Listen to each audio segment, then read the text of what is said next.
Hello audience, students and friends. मैं Mukesh Shah, physics and maths instructor, Spectrum Institute, H block market, Sarita Vihar से आप लोगों के बीच में एक पॉडकास्ट लेकर आया हूँ।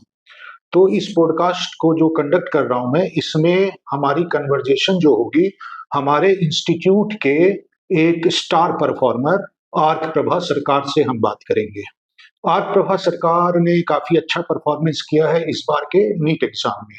उसकी रैंकिंग 3787 है और उसका जो एडमिशन है यूसीएमएस कॉलेज दिल्ली में हो चुका है। तो आर्क प्रभा सरकार, जिसे हम शॉर्ट में ऑर्को कह के बुलाते हैं, तो ये मेरे बगल में बैठा हुआ है। और ऑर्को, तुम्हारा सिलेक्शन नीट में हो गया है, तो तुम्हें बहुत बहुत कॉन्ग्रेचुलेशन। Thank you sir. और हम ऑर्को से बात करेंगे कि उसने अपनी तैयारी किस तरह से की थी, कैसे उसने अपना प्रिपरेशन किया था, ताकि जो है नेक्स्ट बैच जो कॉम्पिटिटिव एग्जाम में अपियर होने वाले हैं उनको कुछ गाइडेंस भी मिल सके और उन्हें इंस्पिरेशन भी मिले। तो ऑर्को ने इस साल ड्रॉप लिया था, हालांकि उसके मार्क्स जो है पिछले साल भी काफी अच्छे आए थे। कितने आए थे ऑर्को? सर मेरे लास्ट ईयर 615 मार्क्स थे। तो 615 मार्क्स जो है किसी अन्य ईयर में जो है उसमें इजीली सिलेक्शन हो जाता है ना? बिल्कुल सर, बिल्कुल। लेकिन पिछली बार कुछ प्रॉब्लम हुई थी, क्वेश्चनेबल रिजल्ट था। Yes sir. है ना? तो उसमें जो है इस वजह से ऑर्को का सिलेक्शन नहीं हो पाया। हालांकि एक और मेरा स्टूडेंट है ऋतिक, उसके मार्क्स 661 थे ना? Yes sir. तो उसका सिलेक्शन हो गया है और वो जो है बेंगलोर में है ना वो? हाँ जी सर, बैंगलोर के पास ही। हाँ, तो उसका कर्नाटका के मेडिकल कॉलेज में सिलेक्शन हो गया है। वो अभी कॉलेज में है, तो वो इस पॉडकास्ट में नहीं आ पाया। किसी दूसरे पॉडकास्ट में मैं उसे लेकर आऊंगा। तो अभी ऑर्को है, इसका इस साल सिलेक्शन हुआ है, तो ऑर्को से हम बात करेंगे। तो ऑर्को, सबसे पहले बात करते हैं कि पिछले साल तुम्हारे मार्क्स काफी अच्छे थे, 615, और उसमें सिलेक्शन हो जाना चाहिए था। Yes sir. लेकिन सिलेक्शन नहीं हुआ, तो तुम कैसा महसूस कर रहे थे? पेरेंट्स वगैरह तो डिसअपॉइंटेड हो गई। सर तो मतलब ऐसा था कि सर 615 मार्क्स काफी अच्छे मार्क्स होते हैं। मतलब 550 भी ठीक होता है, बट 600 मतलब बहुत अच्छे नंबर होता है। तो सर मतलब मेरे को तो उम्मीद थी कि sir government college all India quota से मुझे मिल जाना चाहिए था। सिंस मेरा दिल्ली है तो दिल्ली कोटा में मुझे पता था चांस नहीं है। तो सर जब रिजल्ट आया शाम को आएगा, सिलेक्शन वाले दिन रिजल्ट आया, तो शाम को सर पहले मैंने रिजल्ट खोला तो मेरे को कैटेगरी रैंक मेरी दिखी। मेरी कैटेगरी रैंक कुछ 23,000 थी। तो मेरे को तो लगा कि मेरी ऑल इंडिया रैंक मेरे को एक्सपेक्टेड थी कि 20,000 के आसपास होनी चाहिए। बट मेरे को लगा मे भी थोड़ा इन्फ्लेशन हो, इसलिए मैंने 23,000 नंबर पे फोकस किया। फिर मेरी नजर पड़ी कि वो कैटेगरी रैंक है। फिर मैंने साइड में देखा, मेरी ऑल इंडिया रैंक उस टाइम पे सर 64,000 थी। तो ये तो काफी मतलब लो चला गया है। हाँ सर। तो क्या तुम्हें लगता है कि रिजल्ट क्वेश्चनेबल था? सर रिजल्ट तो डेफिनेटली क्वेश्चनेबल था। इनफैक्ट सर मुझे जितना याद है, जो सुप्रीम कोर्ट का चल रहा था केस, एंड में तो आई गेस सुप्रीम कोर्ट ने भी माना था कि सर चीटिंग हुई है, बट जस्ट बिकॉज कि एकेडमिक कैलेंडर काफी ऑलरेडी लेट हो चुका है और रीनीट को काफी टाइम चाहिए होगा अगर सबके लिए कराएं, तो इसीलिए सर इस चीज को बहुत ही गलत तरीके से मान लिया गया। तो पिछले बार क्वेश्चनेबल रिजल्ट था, इसलिए काफी सारे स्टूडेंट्स का मिस हो गया Yes, था, है ना? अच्छा, पिछले साल जो तुमने प्रिपरेशन किया था, पिछले साल के जो प्रिपरेशन का प्लानिंग था वो कैसा था? पिछले साल किस तरह से किया था? तो सर जैसे फिजिक्स में तो मैंने मतलब मेनली मैंने किया था कि क्वेश्चन प्रैक्टिस पे ध्यान दिया था। थ्योरी तो सर शॉर्ट नोट्स देखे मैंने, शॉर्ट नोट अच्छे से पढ़े, फॉर्मूलाज याद किए, फॉर्मूलाज प्रैक्टिस के, एंड मेनली कंसेप्चुअल चीजों पे ध्यान दिया। बट मैं थ्योरी को मिस कर गया। फिजिक्स का जो थ्योरी होता है सर, मैं थ्योरी को मिस कर गया। केमिस्ट्री में सर मेरी ऑर्गेनिक केमिस्ट्री बहुत ज्यादा स्ट्रांग थी और फिजिकल भी स्ट्रांग थी, बट उस फिजिकल में मेरी थ्योरी में ही दिक्कत थी। मतलब सर हम कहते हैं कि फिजिक्स और फिजिकल केमिस्ट्री काफी हद तक सेम होती है, तो मेरा वो भी था कि फिजिक्स में थ्योरी वीक, फिजिकल केमिस्ट्री में थ्योरी वीक। और इनऑर्गेनिक मेरे लिए सबसे बड़ा प्रॉब्लम था, क्योंकि इनऑर्गेनिक मेरे को याद नहीं होती थी। और सबसे मेरा जो वीक सब्जेक्ट था वो था बायोलॉजी, क्योंकि मेरे को याद करने में काफी दिक्कत हो रही थी, क्योंकि मेरा बायो इतना स्ट्रांग नहीं था। बल्कि बायो तो कहते हैं कि सबसे ज्यादा स्कोरिंग सब्जेक्ट है तुम्हारा नीट में प्रिपरेशन सर के लिए। दैट इज ट्रू, बट मेरा पीसीएम में, मैंने पीसीएम भी लिया था, तो वो एक था सर, क्योंकि जब आप मैथ्स लेते हो आपका एक ब्रेन उस तरह के तरीके से इंक्लाइन हो जाता है कि कंसेप्चुअल चीजें ज्यादा फोकस करो। हाँ, अब बायो में भी सर मेरे कभी कम नहीं आया नीट में, बट हाँ वो मैं एज मिस कर गया याद करने में। हाँ, तो मतलब बायो तुम्हारा वीकेस्ट पॉइंट यस है। Sir, yes. जब तुमने डिसाइड किया कि मुझे ड्रॉप करना है, तो उस केस में पिछले साल के प्रिपरेशन के कंपैरिजन में इस बार तुमने क्या चेंजेस किया? सर मैंने जब ड्रॉप लेने का डिसाइड किया था, मेरा उसी टाइम पे था कि लास्ट ईयर जो गलतियां हुई वो इस साल रिपीट नहीं करनी। तो जैसे फिजिकल केमिस्ट्री और फिजिक्स में मेरा थ्योरी वीक था, तो मैं हमेशा क्या करता था, किसी भी चैप्टर के न्यूमेरिकल्स करने से पहले मैं थ्योरी रीड करता था, समरी हो या शॉर्ट नोट्स हो, कुछ भी। सिमिलरली सर एक नीट एस्पिरेंट्स की आदत होती है, इन जनरल जेई वालों की भी, कि हम लोग क्या करते हैं कि एंड में जाके याद करने वाली चीजें करते हैं, जैसे इनऑर्गेनिक केमिस्ट्री हो गई या फिर बायो हो गया। तो ये मैंने नहीं किया, मैंने स्टार्टिंग से ही याद करना स्टार्ट कर दिया, तो मेरे को लास्ट में जाके वो रश नहीं हुई, दिक्कत नहीं हुई।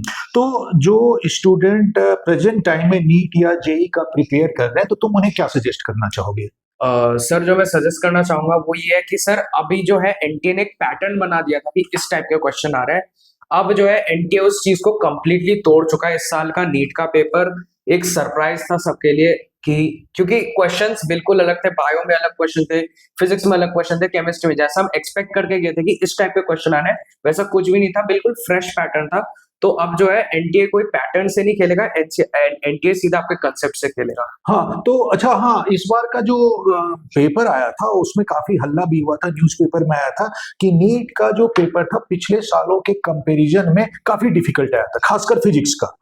तो क्या ऐसा लगा कि एनटीए जो है पिछली बार का बदला ले रहा है कि सबने कहा कि पेपर इजी आया या ये आया और काफी प्रॉब्लम क्रिएट हुआ, तो उसने काफी डिफिकल्ट पेपर बना के दे दिया। तो क्या तुम्हें इस डिफिकल्ट पेपर जो दिया कुछ प्रॉब्लम हुआ इसमें? तो सर जैसा कि आप बोल रहे थे कि इस बार का जो नीट था ये इंडिया के प्री मेडिकल के हिस्ट्री का सबसे डिफिकल्ट अच्छा। प्री मेडिकल एग्जाम माना जा रहा है, क्योंकि फिजिक्स भी डिफिकल्ट था, फिजिक्स तो डिफिकल्ट था ही, वो तो मतलब अनडाउटेडली, बायो भी डिफिकल्ट थी, केमिस्ट्री भी डिफिकल्ट थी। तो सर मेरे को तो था कि मेरा तो एम था कि 700 प्लस लाना है, मेरे को एक्सपेक्टेड था कि वैसे ही सिंगल स्टेप क्वेश्चन होंगे, सॉल्व करता जाऊंगा।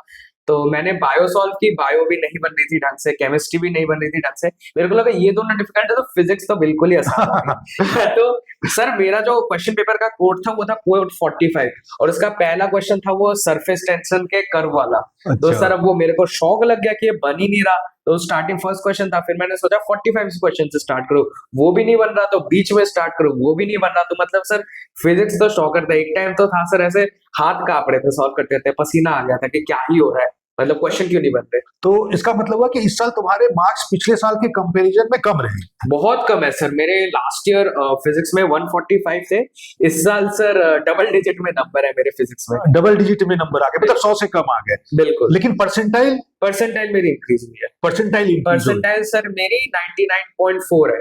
तो इसका मतलब हुआ कि फिजिक्स पेपर ऐसा डिफिकल्ट था कि 25 नंबर तुम्हारे कम हो गए, लेकिन परसेंटाइल बढ़ गई। बिल्कुल बिल्कुल सर। तो अच्छा, तो फिर तुम क्या सोचते हो, पेपर डिफिकल्ट होना चाहिए या नहीं होना चाहिए, क्या है तुम्हारा? सर पर्सनली मुझे लगता है कि पेपर डिफिकल्ट ही होना चाहिए, क्योंकि सर इजी क्वेश्चंस में डिफरेंशिएट करना बहुत आसान है। सपोज दो बच्चे हैं, एक बच्चा 1 साल से मेहनत कर रहा है, दूसरा बच्चा 2 महीने से मेहनत कर रहा है।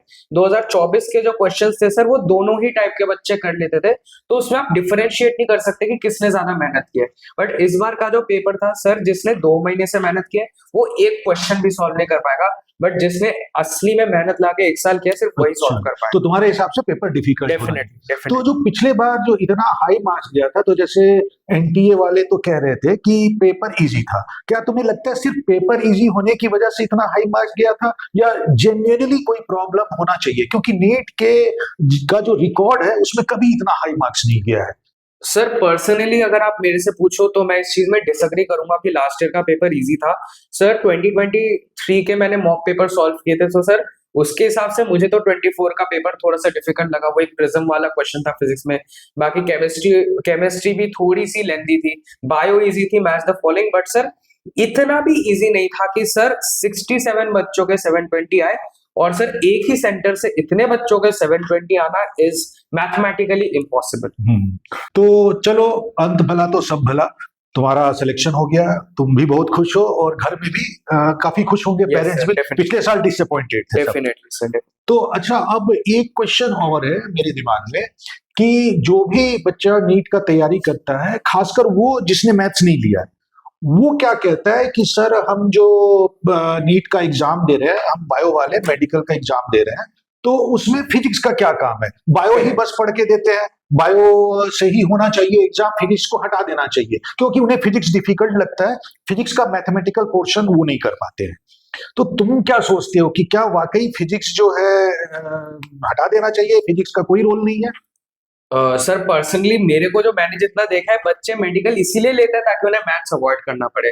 बट सच बात बताओ, मेरे को लगता है सर कि सिर्फ मेडिकल में नहीं, हर टाइप के एग्जाम में मैथ्स रखना चाहिए। मैथ्स या फिर मैथ्स रिलेटेड जैसे फिजिक्स चीज हो गई, क्योंकि सर फिजिक्स जो है वो आपके एनालिटिकल ब्रेन के एनालिटिकल पावर को प्रोसेस करता है।